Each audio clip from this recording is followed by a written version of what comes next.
কি হলো? তোমার বাজার করার শখ না? তুমি বাজার করো। আমি জীবনে বাজার করতে বাসা থেকে বের হই নাই কোনো সময়, নিজে জীবনে কোনো সময় বাজার করে খাইনি। আর আজকে বাসা থেকে বের হইতাম না তোমার কারণে, আজকে আমার বাসা থেকে বের হইতে হইছে। আমার জন্য এখন আরো কত কিছু করতে হবে। আমি এখন থেকে যা বলবো তাই করতে হবে। বাজার করো। পাগলের সুখ মনে মনে।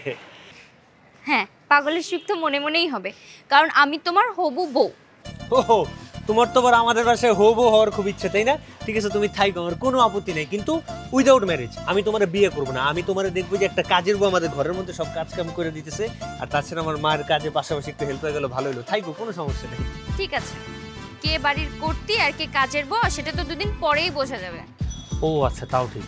দুদিন পরে যখন আমি অন্য একটা মেয়েকে বিয়ে করে নিয়ে আসবো, তোমার করুণ চেহারাটা দেখতে যে আমার কি ভাল লাগবে, তখন কিন্তু বাসা থেকে চলে যাও না। থাইকো থাইকো। হ্যাঁ, আমি থাকবো। আর 2 দিন পর তুমি কোন মেয়েকে বিয়ে করে নিয়ে আসো সেটাও দেখবো। কোনো মেয়েকে বিয়ে করা তো দূর, কোনো মেয়ের আশেপাশেও যদি আমি তোমাকে দেখছি না, একদম ওই যে রুমের মধ্যে যেটা দিছিলাম না সকাল বিকাল, ওইটা দিব।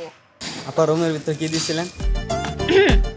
কি বলবো না কি কি দিছিলাম? এই মিয়া, তোমার সব কথার মধ্যে কান দিতে হবে কেন? এই যে আমাদের সবজি বেচতে, সবজি বেচো।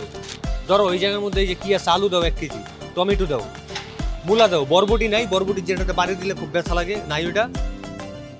আচ্ছা, তোমাদের ছেলেদের সমস্যা কি বলো তো?